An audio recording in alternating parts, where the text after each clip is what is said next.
Morning all of you. आज का जो हमारा टॉपिक है वो बीएससी फर्स्ट ईयर का ऑर्गेनिक केमिस्ट्री का जो है वो कार्बोकेटाइन, रिएक्शन इंटरमीडिएट्स में कार्बोकेटाइन, यानी कि आज का टॉपिक होगा कार्बोकेटाइन और कार्बोनिक आयन।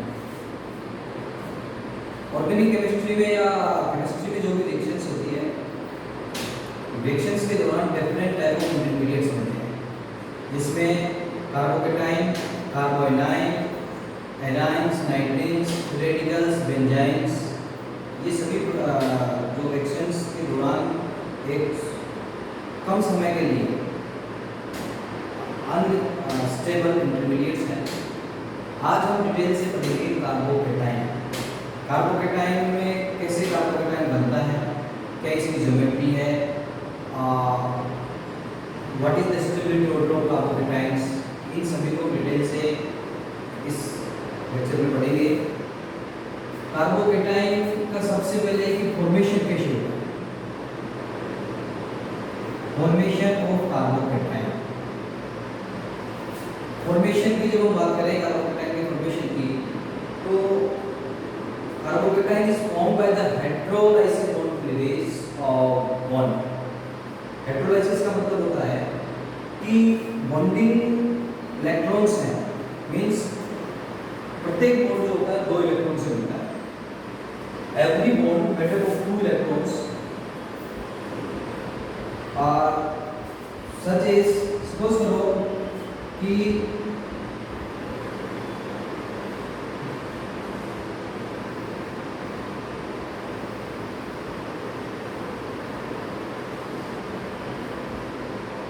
ये कोई हमारे पास कंपाउंड है जिसमें ये जो बॉन्ड है,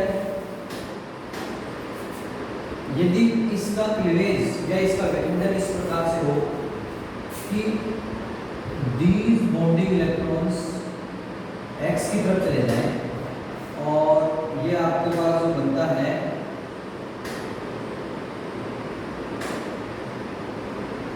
इस प्रकार की स्पीशीज बनती है।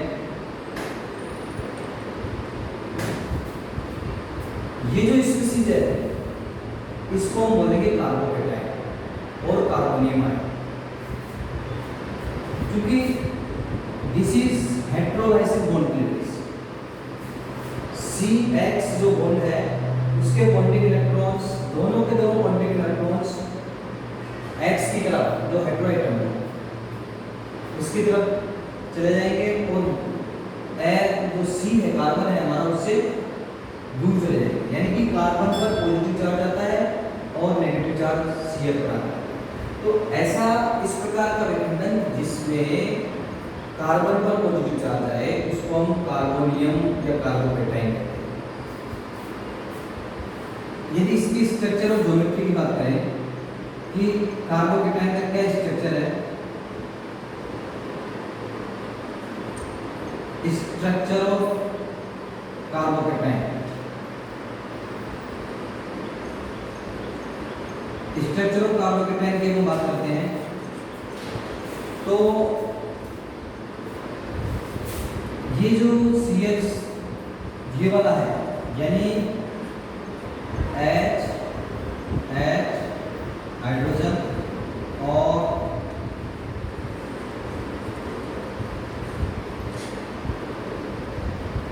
पॉजिटिवली चार्ज कार्बन या कार्बोकेटाइन का वह कार्बन जिस पर पॉजिटिव चार्ज है वह sp2 हाइब्रिड होता है। sp2 हाइब्रिड इट मीन्स इस पर जो संकरण होता है वो sp2 हाइब्रिड होगा, जिसमें कार्बन पर 3 हाइब्रिड ऑर्बिटल होंगे। There are 3 hybrid orbital, 3 hybrid orbitals, जिसमें से एक हाइब्रिड ऑर्बिटल तो आपका sp3 और sp2 ओवरलैपिंग से सिग्मा बॉन्ड बनाएगा ये वाला carbon carbon carbon carbon sigma, और दो आपका जो है sp2s ओवरलैपिंग से सिग्मा बॉन्ड CH, और जो थर्ड है वो भी sp2s ओवरलैपिंग से सिग्मा बॉन्ड बनेगा C और H के बीच। और जो आपका जो चौथा है ऑर्बिटल वो आपका वेकेंट रहेगा। इस प्रकार के जो स्ट्रक्चर है इसकी वो sp2 हाइब्रिड ज्योमेट्री इसकी होती है प्लेनर ट्रायंगुलर, यानी कि प्लेनर ट्रायंगल का मतलब है कि आपका जो बॉन्ड एंगल है वो 120 डिग्री, और ज्योमेट्री है वो होगी ट्रायंगुलर प्लेनर। ज्योमेट्री इसकी ट्रायंगुलर प्लेनर होगी और sp2 हाइब्रिड होगा। अब आगे बढ़ते हैं हम कि कार्बोकेटाइन होता है वो कितने प्रकार के होते हैं, यानी कि what is the type of carbocations या how many types of carbocations हैं। तो बेसिकली कार्बोकेटाइन्स जो हम इसको विभाजित करते हैं या कई कार्बोकेटाइन्स को हम डिवाइड करते हैं वो है प्राइमरी, सेकेंडरी, टर्शियरी और methyl carbocation. Means primary carbocation, secondary,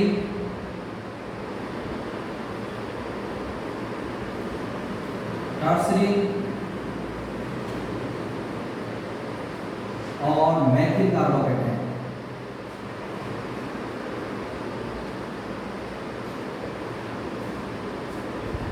ये जो विभाजन है कार्बोकेटाइन्स का, जो डिवीजन है, ये कौन सी कार्बन पर पॉजिटिव चार्ज है उसके आधार पर हम प्राइमरी, सेकेंडरी, टर्शियरी और मेथिल कार्बोकेटाइन कहते हैं। सबसे कहें कि प्राइमरी कार्बोकेटाइन का मतलब यह है कि जिस कार्बन पर पॉजिटिव चार्ज है वो दूसरे एक कार्बन से जुड़ा हुआ है। This is primary. Primary means this is the primary carbocations, means जिसका पॉजिटिव चार्ज है वो दूसरे एक कार्बन से और जुड़ा हुआ है। सेकेंडरी का मतलब होता है कि जिस पर पॉजिटिव चार्ज है वो दूसरे दो अन्य कार्बन से जुड़ा हुआ है, यह है सेकेंडरी।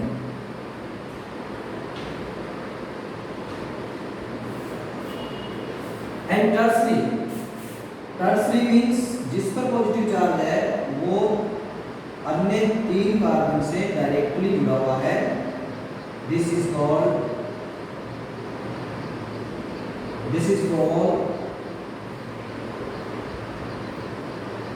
टर्शियरी। और एक होता है मेथिल कार्बोकेटाइन।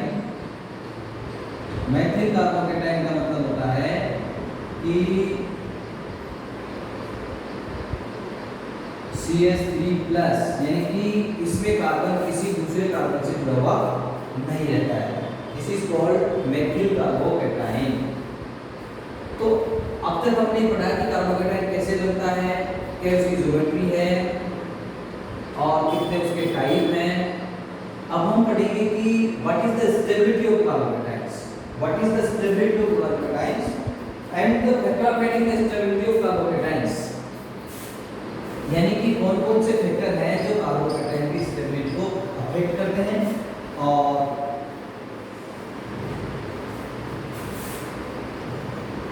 स्टेबिलिटी किन कारणों से ज्यादा या कम है। देखिए स्टेबिलिटी की हम बात करें तो जो टर्शियरी कार्बोकेटाइन है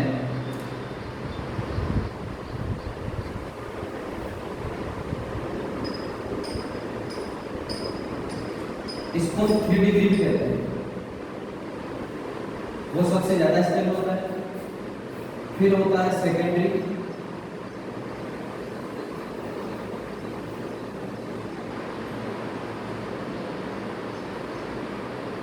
इसको हम 2 डिग्री कहते हैं। देन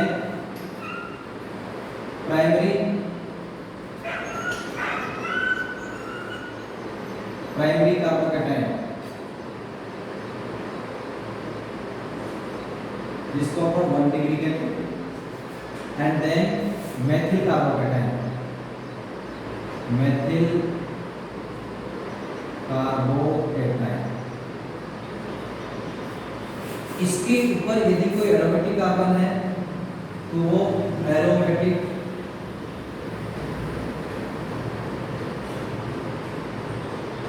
जो कहते हैं कि एरोमेटिक की बात छोड़ के होगा, एरोमेटिक कार्बोकैटायन सबसे ज्यादा होता है स्टेबिलिटी। ये स्टेबिलिटी ऑर्डर है टर्सरी, सेकेंडरी, प्राइमरी और मेथिल कार्बोकैटायन। इनकी स्टेबिलिटी को हम एक्सप्लेन करेंगे कि किन कारणों से टर्सरी की ज्यादा है, सेकेंडरी की उससे कम, प्राइमरी की उससे कम और मेथिल की सबसे कम स्टेबिलिटी।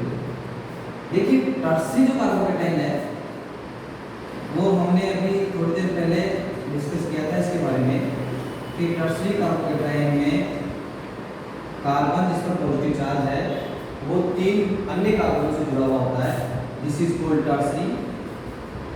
देन सेकेंडरी जो कार्बोकैटायन है वो 2 अन्य कार्बन से जुड़ा हुआ होता है।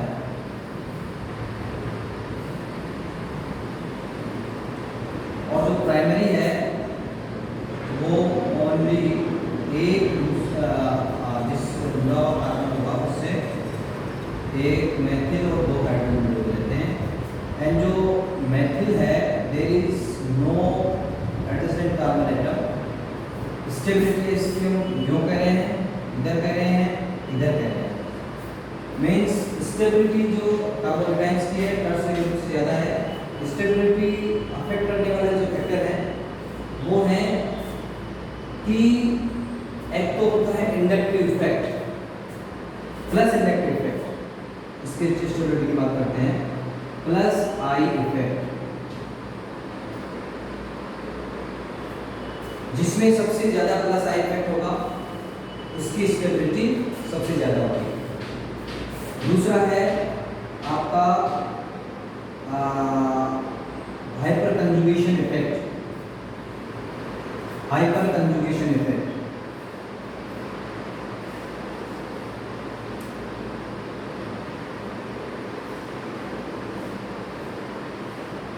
कंजुगेशन इफेक्ट,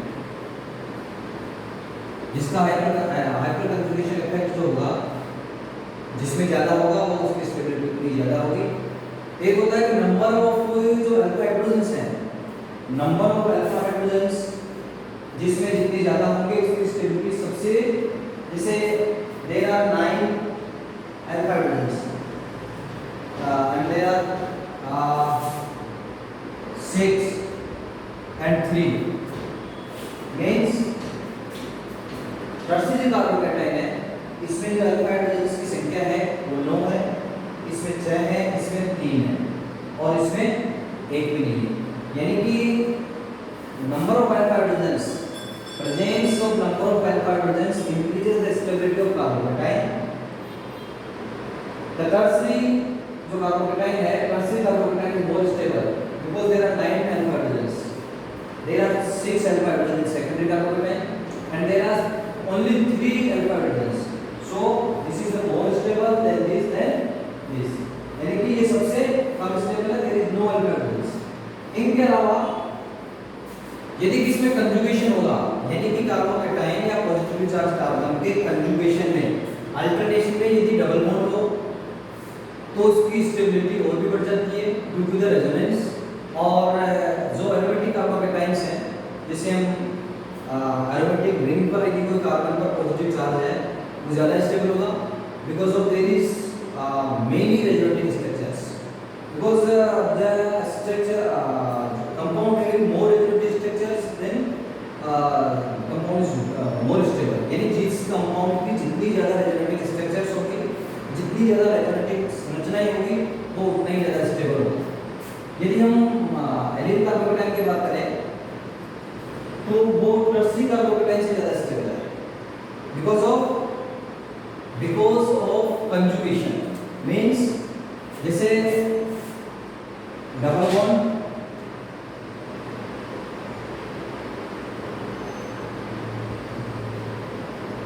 और CH2, this is allele carbocation और इसको आप ड्यू टू द रेजोनेंस इसको आप ऐसे भी लिख सकते हो,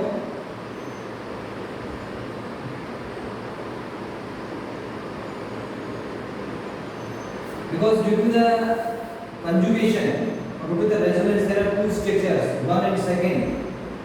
The allyl carbocation is more stable than tertiary.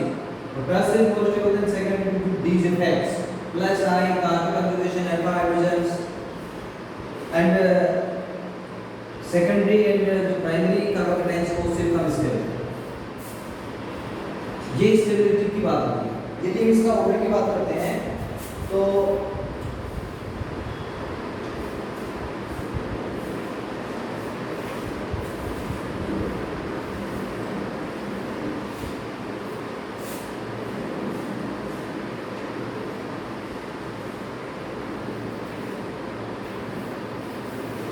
Stability order जो होगा, स्टेबिलिटी ऑर्डर कार्बोकेटाइन का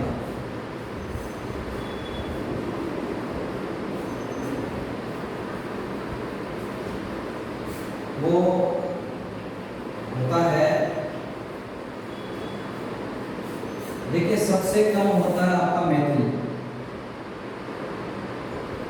then primary,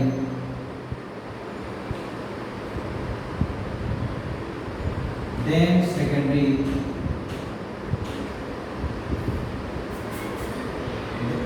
then tertiary, allyl,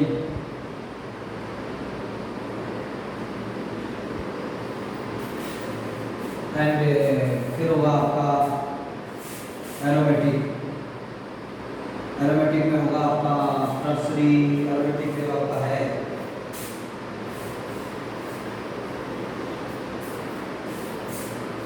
benzene carbocation, जिसको आप कह सकते हैं CH2 ये वाला, और इससे भी ज़्यादा होगा आपका ये आपका टर्सरी और एलिल लगभग बराबर भी होता है।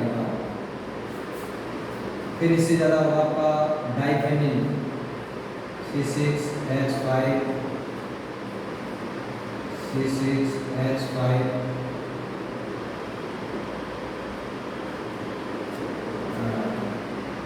ये कार्बोकेटाइन, एंड देन होगा ट्राइफेनिल बेंजीन C6H5, C6H5 और C6H5।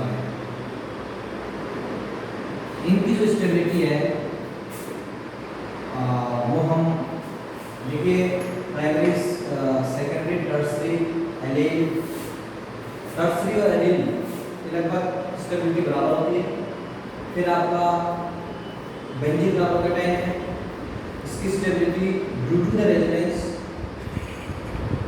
ज़्यादा होती है, और फिर डाइफेनिल बेंजीन और फिर जो आपके ट्राइफेनिल बेंजीन कार्बोकेटाइन की स्टेबिलिटी सबसे ज़्यादा होती है। आज का हम क्लास यहीं पे स्टॉप करते हैं। नेक्स्ट क्लास में हम दूसरा इंटरमीडिएट लेंगे कार्बोनियन। Thank you.